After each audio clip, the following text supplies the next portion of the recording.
time aboard. This is the Miles to Go podcast. And now here's your host, Ed Pizza. Hey guys, welcome back to the Miles to Go podcast. Mr. Kerr is back from his whirlwind trip to Tampa, which I had to step out of, was unable to make it. And as we sit here today and record, I'm going to bring it up again, even though Richard will be annoyed, roll his eyes, and not understand the depth to which my sadness prevails. But I am wearing my Forever shirt today, and I am saddened that as we record, the last voyage of Halcyon Star Cruiser is going on as we speak. Never to be boarded again if rumors are to be believed. I'm heartbroken, man. I can tell. I can really tell. My bank account with the $5,000, and sorry, it would be way more than that, is also not heartbroken. Your level of sympathy for me continues to astound on a daily basis. You know, there's another interesting last boarding happening tomorrow, but we'll let you finish your ode to the world's most expensive hotel. It's not a hotel. I just said that. Go check out my Instagram story. Go check it out. It's not a hotel. That's Disney's problem. They marketed it incorrectly. But go ahead. Tell me what's the last day today. Tomorrow, at the time of recording, so we're recording this on Friday the 29th. On the 30th, by the time you listen to this podcast, ladies and gentlemen, Alaska will once again be an all-Boeing fleet. The very last Alaska Airbus flight is tomorrow the 30th. I wish you'd said something. I have my if it's not Boeing, I'm not going sticker around here somewhere. It's actually pretty amazing. So they apparently acquired 70 Airbus when they bought Virgin America back in 2016, and they have slowly gotten rid of all these, and some of them apparently are only 5 years old. And you know where those, specifically the Airbus A321s, do you know where the Alaska A321s are going? American? They are going to American. Yeah, okay. All right. So we can keep that fleet consistency that American prides itself on can keep going. You're now going to have 5 different A321 seat maps to look at and figure out. Well, hello, A321. Let me introduce you to Project Oasis. Yeah, so they're actually not going to retrofit them, according to John, New York City. So you might have a better product on board, or at least for the foreseeable future. Did they put? I mean, Alaska retrofitted them though, didn't they? They have like whatever the standard, Alaska, like the best in class legroom. The carpet on the wall in between. Yeah, all that stuff. Yeah. So you get on ex-Alaska flying American. That'd be a pretty sweet deal. That would be. You could see all the native animals in the rug on the bulkhead.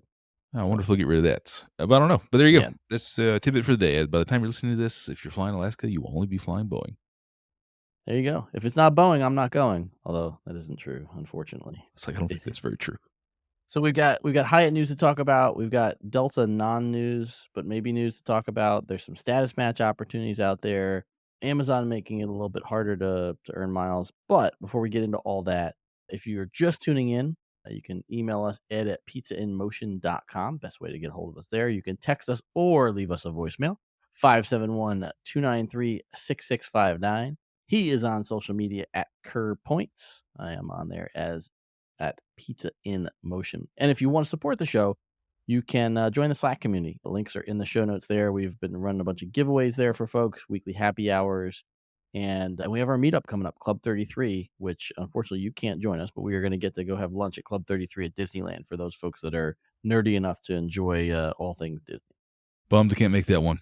Hopping across the country. Man, my October schedule quickly turned into a dumpster fire. Not too many days at home moving forward, including on the road again tomorrow after getting home yesterday. On the road again. Just can't wait to get on the road again. Oh, by the way, I don't even think I told you this. Did I tell you I booked an Auckland trip? No. With the United availability that popped up? Yeah, and I mean, very low probability that it happened. Well, I wouldn't say low probability, but decently low, 50%, 60% chance. But it was $600 one way in coach with confirmable plus point availability. How many plus points was it to New Zealand? 40 so there were 2 fare classes on sale, and there was plenty of award availability as well. You could book it for 500 and change, but that was an L Lima class fare, which meant it was 80 plus points, or you could bump up to, I think it was 610 or maybe 620, got you to a W whiskey class fare, dropped plus point usage from 80 plus points to 40 plus points per leg. So, and it was probably more expensive to get from Dulles to San Francisco to catch the flight. I have not booked that part of it yet because I'm not sure. I'm not sure. I also haven't booked my trip to Savannah to come visit you yet. Need to do that, but spoiler, man. Jeez, I just said Savannah and come visit you. That's all I said. Whoa. I said. Whoa. Mr. Kurt's fired up today. So no, I haven't booked my positioning flights for that yet.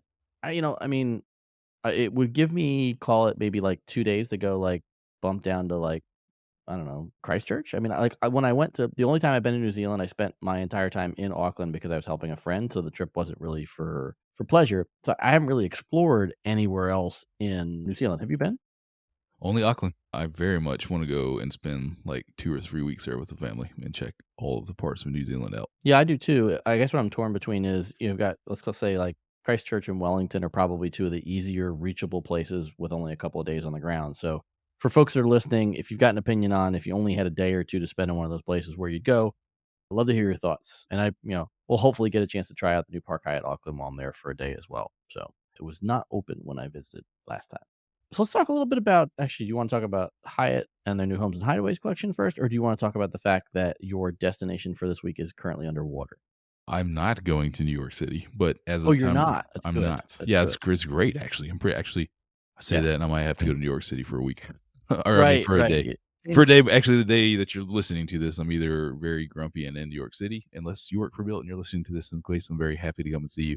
well, they'll be able to Or- tell from the episode thumbnail. If you listen to video, the thumbnail will be Richard snorkeling if he's in New York City. We'll have somebody get that done with CGI. Yeah, man, it's wild weather today. There's some pictures I saw up on Twitter of the highways going right outside of LaGuardia that are right in front of the runway, like 5 or 6 feet of water, and Brooklyn's apparently underwater. And I was just Crazy. pulling up FlightAware and checking out, hey, what's this doing to all the flights? A couple flights are still taking off. The latest one, as of looking at this, has just diverted. And if you can't get to it from the airport, and actually LaGuardia sent out a tweet that said Terminal A is completely inaccessible now. What are all these people doing? Wow. What are all these? Oof, that would be so like you land in LaGuardia and you're like, oh, I cannot depart the airport. And I'm sure we should pull up Flight Radar and see how many planes are sitting on the ground right now. What kind of dumpster fire that is. But yeah, Well, hope and they get that's it all and that, cleared up.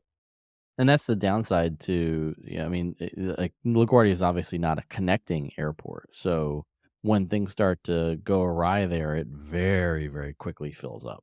So, Yeah, right now it's not too full. I hope that's because nobody's actually flying there. Because I mean, it's literally yeah, it you doesn't look that bad on the map.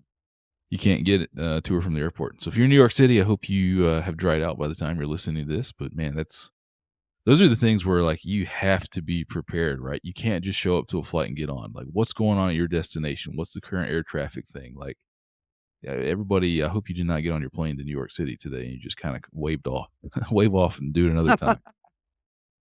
Nope. Need to pay attention. Need to stay on your toes. I wonder about that, man. I was on, quick story. So I flew Spirit a couple days ago down to Tampa for the annual Burns Steakhouse dinner with some buddies of ours. Before you tell the full story, tell them what you paid for both parts. Yeah, I paid $19.89 for the one-way flight, and this was booked a week out. That was all in, right? That was all the, yeah. All in. And I got a bid offer from PlusGrade, the company that does the bid for upgrades. I think Spirit is the only domestic carrier that they work on. Most of their business is overseas. Use them a few times, but I did a $21 bid, and that was accepted 2 days before departure for the big front seat. So $40 all in for the big front seat on the hour flight from Atlanta to Tampa. Man, it just doesn't get any better than that. That is unbelievable from a pricing standpoint. It is awesome. Did you happen to try the Wi-Fi? Man, I did, yeah. Flight. So this was How was actually my flight was over the time period where we were giving away the built suite tickets to the NFL. Oh, NFL we gotta games. talk about that. We gotta talk about that. So I had to that on my stay- list and forgot to Had to stay finish it. connected and was counting on Spirit to get it done. So I bought it was $9 for streaming Mhm. speed, and it works gate to gate like JetBlue. There's no like waiting until takeoff in 10,000 feet. So Mhm. it was great, man. Blistering like as fast as I've ever had onboard Wi-Fi, and stay connected to the team the entire time, gate to gate, which is great because we ended up having an air traffic control delay because of some storms down in Tampa for about 30 minutes. So That was what the delay was? Yeah, we were Yeah. trying to figure that out. yeah, so sitting on the tarmac for 30 minutes and like we were taking off right at noon where these tickets were given away. So having connectivity there was huge. So I mean, really $50 all in for big front seat and streaming speed Wi-Fi. And there's just a few things I enjoy about flying Spirit, like the boarding process, because not everybody has a suitcase and a bag and a coat and stuff because Right. you don't want to pay for carry-on. The boarding process takes like 15 minutes and the whole plane is boarded. And it's typically not sold out, especially my flight was like on a Wednesday. So we boarded in like 15 minutes, sat there for a little bit waiting for our air traffic control takeoff time, and then staying connected the whole time. It's fantastic. And then I have gold status, so I got free onboard snack and drink, and it's like this is the way to go. The only thing they have to fix with status is it's got to extend at least to one flying companion. It is absolutely silly for you to get those benefits and be flying with somebody that you got to pay for their seat and everything else. So Well, especially for an airline that caters to leisure. I mean, yeah, while I use them for business mostly, they're typically a leisure, low-cost structured airline. yeah. But the thing I was thinking about when I was, I think about how many people show up not prepared to the airport, and just being honest, most people that fly Spirit probably are not regular travelers. There's a few crazy Right. people like myself that will go out of the way to fly them. But those people aren't checking to see what's going on in, Tampa beforehand, or what's the backup plan going to be here? Do I have to get there? Like, everybody listens to this podcast probably does. But when you really think about how small of a population we are of the traveling public that nerds out and like has flight radar, like there's maybe two of you on a flight, on a large flight, probably just only me on a Spirit flight. Man, you got to be prepared. And I just always feel so bad for the people who just aren't experienced enough and don't fly enough to even know these Yeah. things. I was thinking about that while we were boarding on Wednesday. But Spirit, great, man. Definitely. I'm flying them again down to Orlando in about a month for our 5K race. But I will say, I mean, there's two big things there. First off, I think big difference between big front seat and regular seat on a Spirit flight. For a short flight, don't care. But similar to Frontier, there really just isn't even a usable tray table anywhere other than big front seat. So from a work business travel standpoint, there is a huge difference. And generally speaking, whatever they've charged in the past for big front seat has always been worth it for me because it generally varies by length of segment to some degree, and so I'm willing to pay to be able to have a workable tray table to use my laptop with. And I mean, I'm typically saving hundreds of dollars on the ticket, so giving back 50, 60, $70 for a long haul segment isn't a big deal. That being said, I haven't had the greatest luck with their Wi-Fi. I'm glad to hear that you had a great experience. It gives me more comfort. But I have had a couple of flights where it was, you know, okay, but not great. So I don't have high demands for in-flight Wi-Fi. Essentially need email on the occasional web page, and it struggled a couple times. It was very United-esque a couple of times. So I say a few people message me and they're like, yeah, but what if it goes down? I'm like, then you're like every other airline. And a few people Right. messaged me after seeing my Instagram stories and were like, IROPS. And I'm like, guys, every other single airline in the US has had a major meltdown in the last year and a half. Like, their on-time Well, arrival is indistinguishable from anybody else's on-time arrival. The only time you really need to be concerned about that is if you're flying to an obscure Caribbean or Mexican or Latin American destination they serve once a week. Then you need to have a backup plan. Otherwise, it's just like flying anybody else, in my opinion. yeah, and I think that to your point, like typically when I'll fly Spirit or Frontier is when I know that there's a backup flight on big carrier. And so in your case, Atlanta to Tampa, you'd have a Delta flight as a backup. Now it would impact you because this was a very short trip, but for the most part, you'd have some sort of a backup choice. And like I just pulled up. These were earlier in the year. So this was for 2022. I don't have 2023 year to date handy, but for 2022, Delta was tops at 81% on time performance, and Spirit was 73%. 73% is not great. That used to be like low 60s. So big improvement there. The only thing I would say is in 2022, their cancel rate was 2.5%. So to your point, I would not fly Spirit to, Belize for my week vacation where they're only flying once a week. I don't know if they specifically fly that route, just using Yep. it as an example. For all the haters out there, they're going to go check and see what the Belize schedule looks like from Dulles. But I would absolutely fly them Atlanta, Tampa. I've flown Frontier a number of times to Denver or out of Denver. So I think situationally these airlines are great if you rely on where their core is. So point to point, domestic US, not over large chunks of water. I think you're going to be pretty good most of the time. Yep. No hesitation in flying them again. It was lovely, man. And I compare it to I flew Delta back yesterday. Dude, I was in 19F, which was a quote unquote comfort plus seat.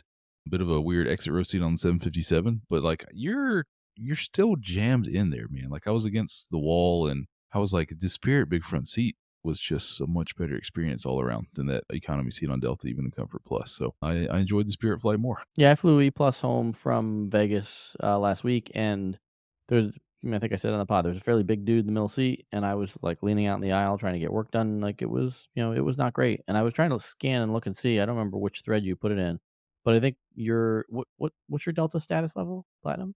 Platinum, yeah.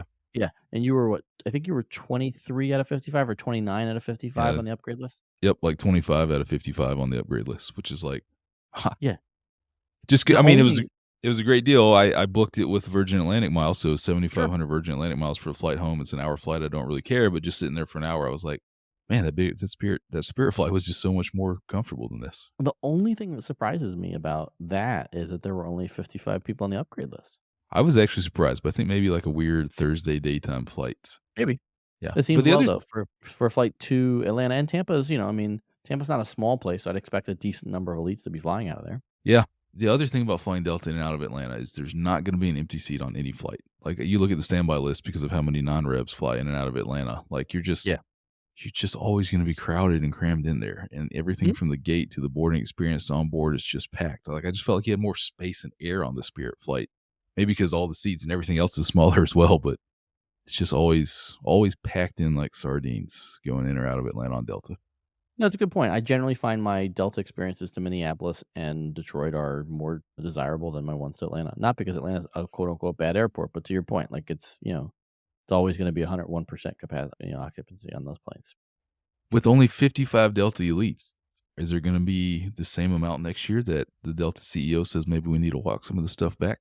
Okay, so I have a major bone to pick on this, and I'm going to use a friend of mine, Patrick, pinged me about this on Instagram because I hadn't seen the video yet. And to be honest, if he hadn't pinged me about it, I probably don't go watch the video. And Was and I everything don't want taken way out of context? to. He was pretty like, yeah, the video was pretty benign. This was like 90 seconds of conversation. But what I will say is, the comment that he made was, and I might not get the verbiage exactly right, but the team wanted to rip the band-aid off for these changes. And I will just say, having nothing at all to do with aviation whatsoever, in that situation, when you're mea culpaing for something this bad, it's not the team. In my opinion, it's not even we. It's the buck stops with me, and I went too far, and I am going to make this right. And the great people of Delta will help us get there.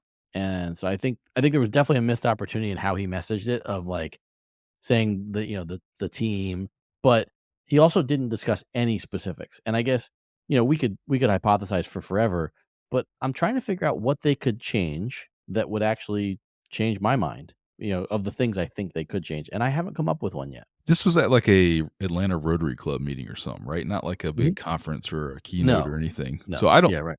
My hypothesis is that he didn't know he was going to say that. The Delta Sky Miles team didn't know he was going to say that. The Delta Court Comms team didn't know he was going to say that, or he would have said it a different way. And Yeah, probably everybody was like, "What? What did Ed just say?" And now they're all like, "Oh, we got to figure this out now." no, not that Ed just said. Yeah, Yeah, not that Ed, or not this Ed, that Ed. Yeah, I would love to have known, like, if everybody was aware that this is at the Rotary Club meeting is where he was going to say it. Maybe he thought this was going to be like not picked up. I don't know, man. I would love to know again the inner workings of how that all went down. But certainly, you're throwing in a bit of egg on your Sky Miles team's face there by saying they wanted to do this. I also am curious, like, if you went up before this whole thing happened, you went up to Ed Bastian, you said, "Hey man, how many MQDs, MQSs, and miles for you to get all your different levels of status?" Would he like he's worrying about, things like safety and yeah. contracts and pilots unions and operations. Like how much does Sky Miles really play a part in his mind? And it could be huge because Amex funds the airline. I don't know.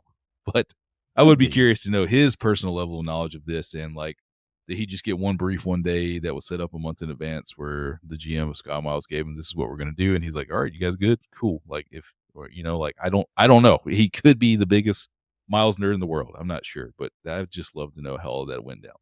But to your Much more point, tech focused, is my opinion, based on what I've heard him talk about in the past. yeah. To your point, what are they going to walk back? I don't know. There's been a million articles, and by the time you're listening to this, maybe they've already said it. But those Doubtful. are, I think they'll make us wait, and I think somebody. I'll touch on that in a second, but go ahead. yeah. What do they walk back that makes it any better? You can give people more Sky Club access, but again, living in Atlanta, is that something I want? I don't want to go stand in line or not have anywhere to sit. I enjoy my American Club and my United Club in Atlanta. It's just not even appealing to me. Nor, at I think the larger thing is even if they come and roll something back, people are still going to be like, okay, that's this year, but what is next year? Like, what's the year after that? Like, why am I going to jump on this train. Which all goes back to my point of last week of unless you're a road warrior like myself or Ed, airline status should almost matter nothing to you. Just book the cheapest, most direct flight that you want every time, regardless of carrier. Save up your transferable points, so maybe you can subsidize or book it yourself. And otherwise, none of this should matter to you. It's not intended for you. It's not directed at you. You really don't need airline status. Yeah, and I think like when he talked about this in this brief little tidbit during this Rotary thing, he did focus more on benefits, and he mentioned club access and stuff like that. So, I'd be surprised if we saw, say, like credit card earning change, even though I think that's one of the easier areas to change. I think maybe they increase the number of lounge passes or something like that to help save on credit cards. I think also, too, possibly why he came out and said, if there is an actual benevolent reason or even a self-serving reason, it would probably revolve around credit card cancellations were higher on the uptick rate over the past 20 days since they made this announcement than they were expecting. But did you read the end of the post by our good friend Gary Leff about Delta Airlines, how they'll keep their best customers? You're I the gotta read frog. this. I gotta read this. This is hilarious. He says, and he's right. I didn't think about the frog part, but the first part is exactly right based on this timing. He says, many of you will probably wait to see what those changes are, so you won't jump ship. That's what Delta is banking on. They're hoping the anger will dissipate if they wait and if they make some temporary concessions. 100% this. And to Richard's comment, before I read the frog part, which is great, to Richard's comment, you can always come back. Like, I think we've learned enough from an airline status standpoint, especially with the status match opportunities that are out there. If you want Delta status, like, you'll be able to come back. So I wouldn't wait around for these changes if you were already headed out the door. Gary makes me laugh with his final paragraph. What Delta forgets about its customers, but has since been reminded, if a frog is placed in boiling water, it will jump out immediately. However, if the frog is placed in tepid water that is then brought to a boil slowly, it will not perceive the danger and will be cooked to death. You're the frog. True for any company. I mean, true for any business. Some people forget it. It's conversations that we have at work all the time, especially coming off this rent day promotion we just did with the free, or not free, but the very reasonably priced NFL ticket redemptions. You got to humanize a brand. I'm just such a big believer in having real people say real things to your customers. We do that on Reddit. I'm in the Built Rewards Reddit forum every day answering as me. Our social team does that on Twitter and our Instagram DMs. We have our founder doing these rent-free videos every month. Like, just be real people and talk to your customers like real people. It does a few things. One, it disarms people.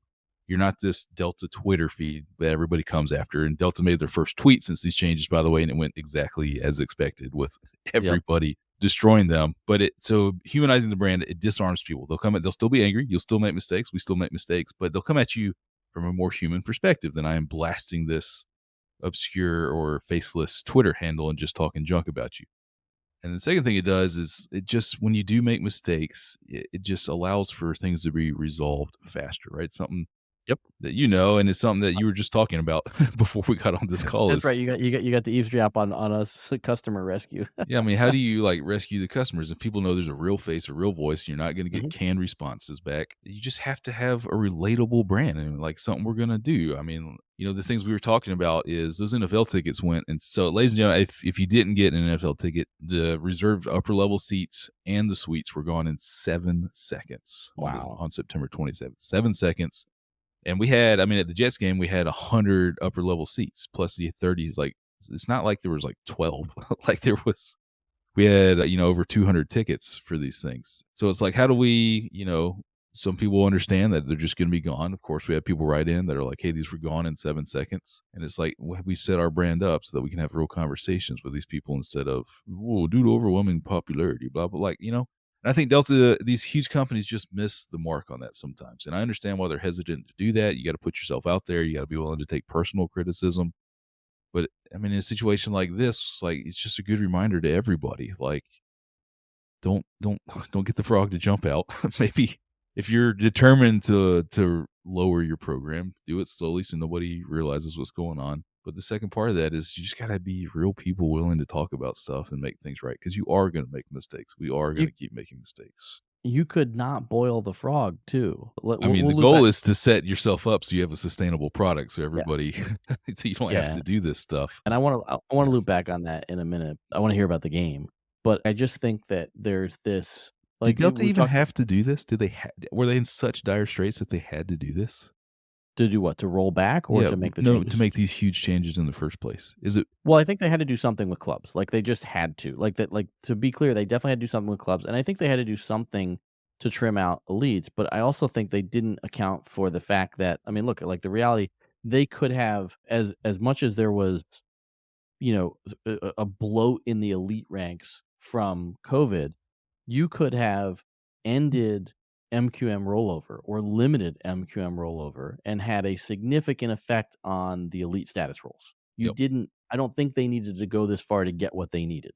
And to his point about, well, we wanted to rip the Band-Aid, or the team wanted to rip the Band-Aid off instead of, incremental. Here's the problem with the rip the Band-Aid off approach. When you rip the band, this real full well, like, we're both hairy dudes. Look at my arm. If you rip a Band-Aid off my arm, you're gonna pull a lot of hair off. And you know what? Like, it hurts. So, if you do it incrementally, maybe you don't pull away customers that you didn't want to lose. But Delta's absolutely gonna lose customers they don't wanna lose.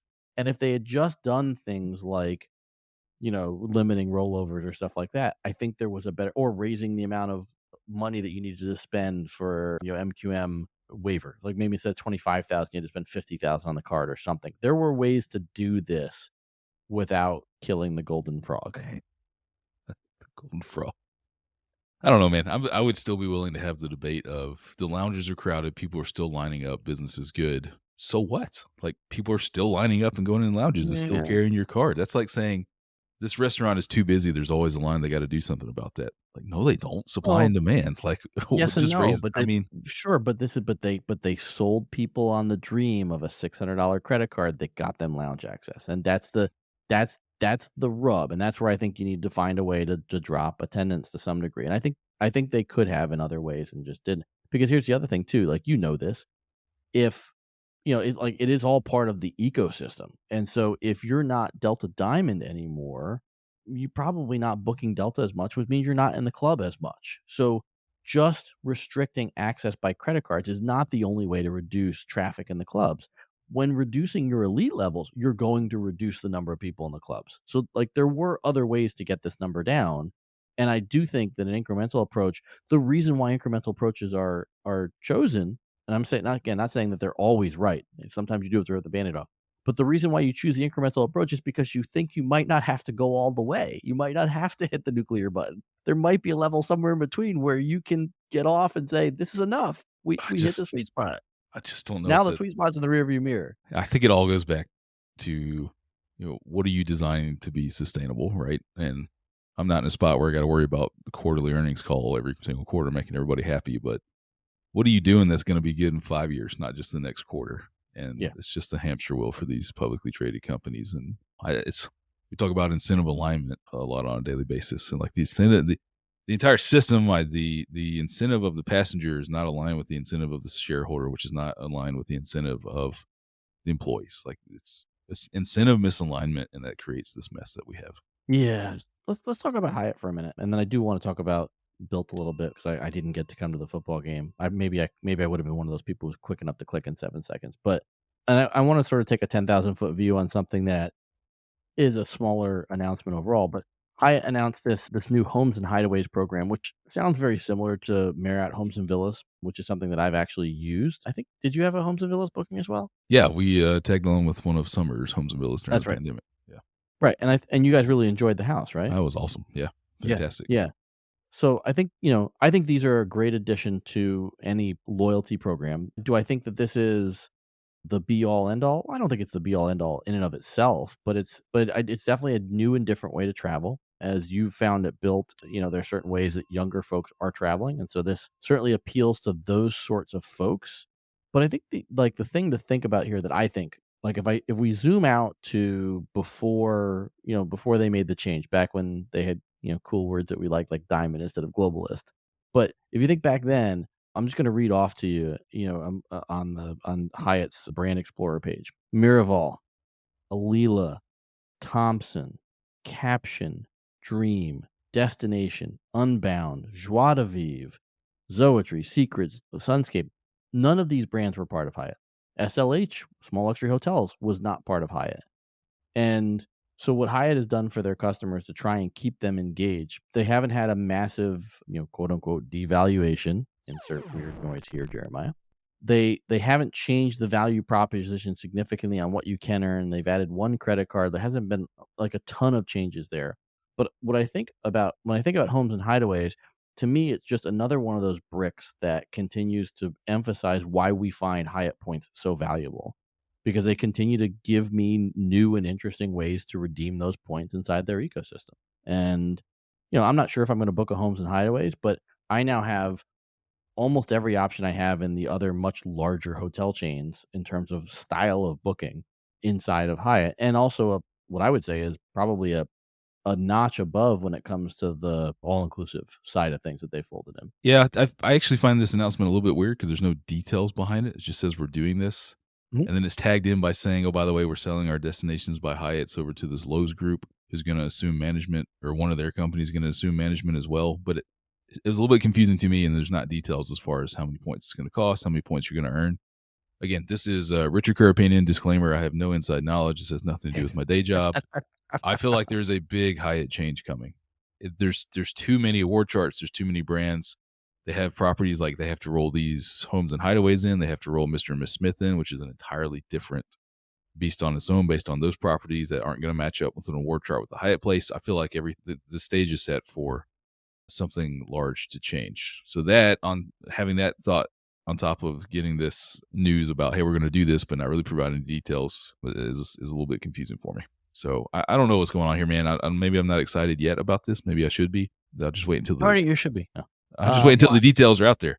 And then what does that mean for the Destination by Hyatt properties? I'm not really sure. And we got Ben over at 1 Mile at a Time had just a quick little snippet in his article about this yesterday that said, if I'm understanding all of this correctly, then this is what I think this means, which means just maybe we got some work to do on the way we announce this. Yeah, I think so. I want to take your comment in two separate pieces, because I think there are two separate pieces there. First off, like, there absolutely could be a big Hyatt change coming. They have not had one. And so, like, history has told us when there hasn't been one for a while with a program, we should assume a big one is coming. It's not just the time, right? It's how do you put a Mr. and Miss Smith in a Hyatt place on the same award chart? Right? Let me answer that part. You don't. And Marriott, Marriott Homes and Villas don't run in any sort of parallel to the value of the program. And in fact, I pulled up Marriott Homes and Villas while we were talking, and it's like, here's a random property that's $160 a night, and that's 29,000 points. And then there's another one that's $700 a night, that's 134,000 points.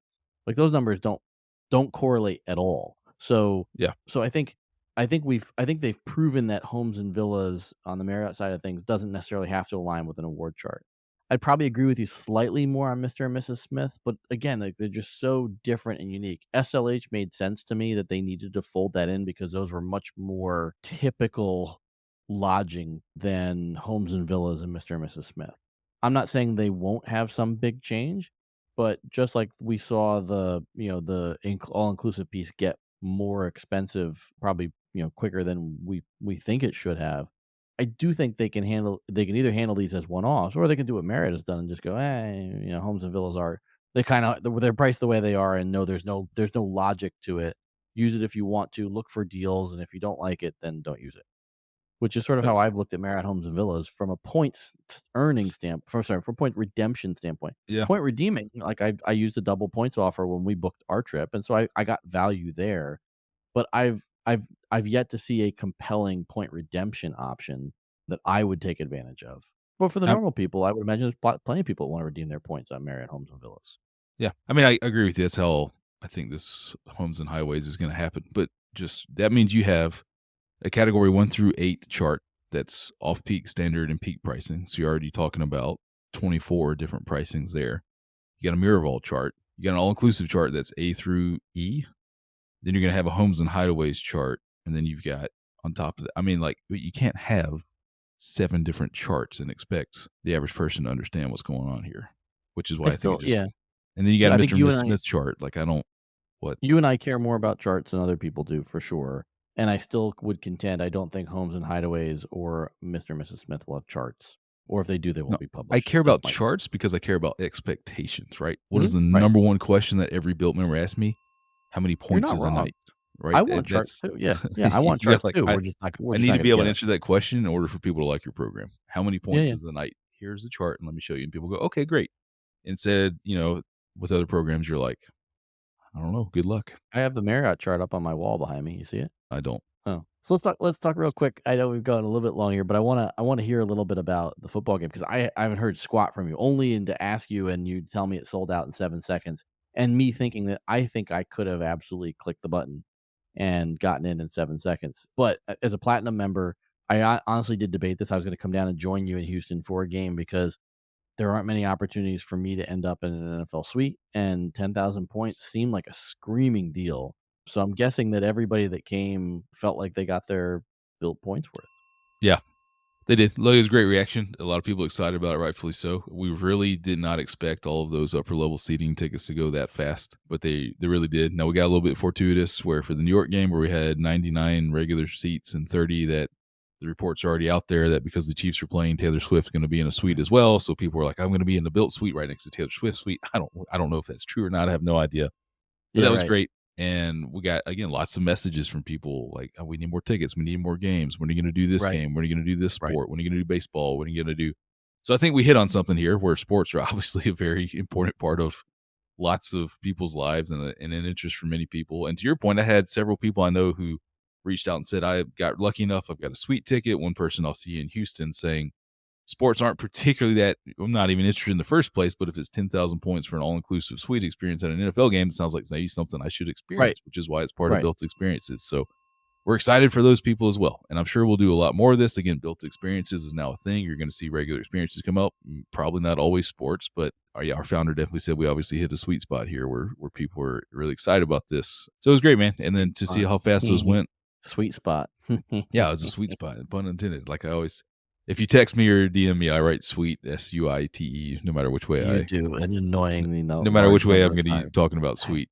But I mean, 7 seconds when all the general mission were gone too. We thought it was even despite all of our testing and everybody ready, we thought for sure it was a tech error. But our back end folks said the inventory's gone, and here's the built IDs that redeemed for it. It was like, holy smokes, that was awesome. Here's my question, and I should know this as a quote unquote built influencer. Is there a rough number that you guys use as average for rent? Like what an average person pays for rent? Yeah, it's about $2,800 across the country, which is unbelievable to me. That's a lot of rent. There is that. If you literally did nothing else but pay your rent with Built for 3 months, you get to go to an NFL game and sit in a suite with Richard. Yeah, that goes back to the philosophy again. You have Okay, to. almost 4 months. My bad. I mean, all of us see loyalty programs, and you're thinking, how much work do I have to do before I see value? But redemption breeds Right. loyalty has always been something that we've said, and you've got to give people tangible results as soon as possible with your program so they stay engaged with it. So we don't want to put out 100,000 points in order to have a cool experience because that's a lot of rent to pay. So we make it manageable. And really, I tell you, the reason that we did those pricing is we just want people to have enough skin in the game that they take it serious and that they show up. We can't have a bunch of no shows or people writing in saying, hey, I redeemed 100 points, but I'm not coming anymore. And then we got all these tickets. So we just had to make it just high enough so that people had enough skin in the game that they take it serious. But ultimately it comes down to them having amazing value. So that's kind of why we priced it that way. And for what it's worth, like again, each to their own. I remember way back in the day, Jeff Seidel talking about the Hyatt program back when he ran it, and somebody asked him a question about monetizing the program, and his comment was, "Look, we build a loyalty program because we want people to be loyal to us. That's the value of it. The credit card, all this other outreach stuff." And I think, for what it's worth, I think I'm using Marriott Bonvoy Moments as my example here. They view that program, or at least I believe, I've never asked them this question, but based on the rate it costs to redeem for a lot of the Marriott Bonvoy Moments, they view that as a way to take points off of their balance sheet, and they're going out and they're buying experiences and they're giving you access to it. And don't get me wrong, they're cool experiences, including, being able to get great tickets to, like the US Open tennis and stuff like that. They've done F1 races, all that stuff, but the programs are usually exorbitantly expensive. And so like I think like the kudos to you guys thing here, and again, no idea where it goes from here, but I think Marriott sort of looks at that as just like a cost center and a way to burn down the balance sheet and to keep people engaged, as opposed to even offering occasional outsized value for things and having like a special giveaway where, to your point, it's like $10,000 for a suite ticket to get people excited and interested and engaged. And that's, I think, at least for me, from the standpoint of being a fan of loyalty programs, The thing I thought that was really cool about this was the fact that it was so accessible for so many members in terms of what they had to redeem for points. We'll try and keep it up. That's the challenge, right? It's doing these things, but at the end of the day, we are a business and we do have to make money and we do have to keep our Yeah. costs down. Which luckily we have other ways that we do that so that we can put significant value behind these kinds of things. Well, you don't have to do Oh. you don't have to do something like this every week to show value to your members. No. Yeah. To be fair. You could absolutely do it, say, October 22nd when the Washington football team is in town for the New York Giants, and I could come up for that. So Hint, wink, nudge. Make that I'm happen. flexible though. The Jets are the away team the following week. So if you want to do that one, that's fine too. I really wanted to do the Falcons game, but they are in London playing Jacksonville, so there was no Falcon suite to make it happen. Although I don't know Spoiler, if they pickup. also aren't very good this year. Well, they're 2-1, man. That's the first. We started 2-0 for the first time since 17. So then we swiftly lost. You beat the Panthers. I mean, Hey, let's just start. A win in the National Football League is a win. But yeah, I don't know if pickup would have been that great if we'd done a Falcons game instead of some of the teams that we got. So look, I'm excited. By the time you listen to this, I'll have gone to the suite and back, and I'm sure I can share how cool that was. There's a spoiler, so I'll let everybody in true built fashion. We don't really do things low key. So for those of you attending the Steelers Texans game with me after the game, we have field passes, and we will be going down to the field and kicking field goals and throwing the football around and taking some cool pictures as a little surprise and delight for the folks who redeem their points. So pretty excited about that, and we'll share more about it next week after the trip's over. I'm bummed to be missing out on that part, but I'm sure it'll be fun. All right, if all goes as planned, I canceled a couple trips this past week, and next week I won't be traveling anywhere until you and I record again, if you can believe that. So we might both be home. Well, I guess you got the football game. So yep. I can't say we'll both be home for a week. No, I won't be home for a week until mid-November.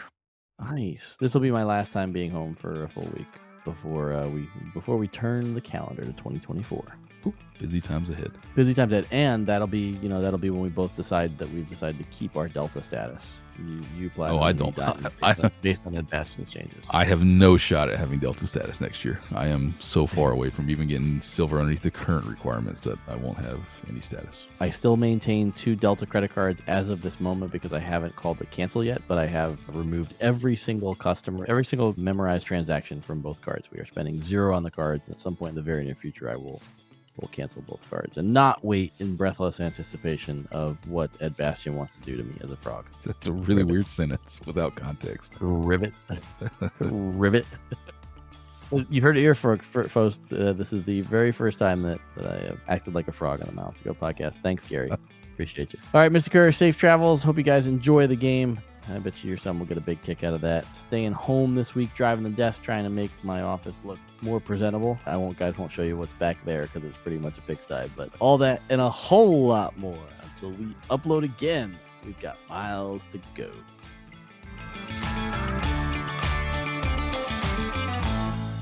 Your level of sympathy for me continues to astound.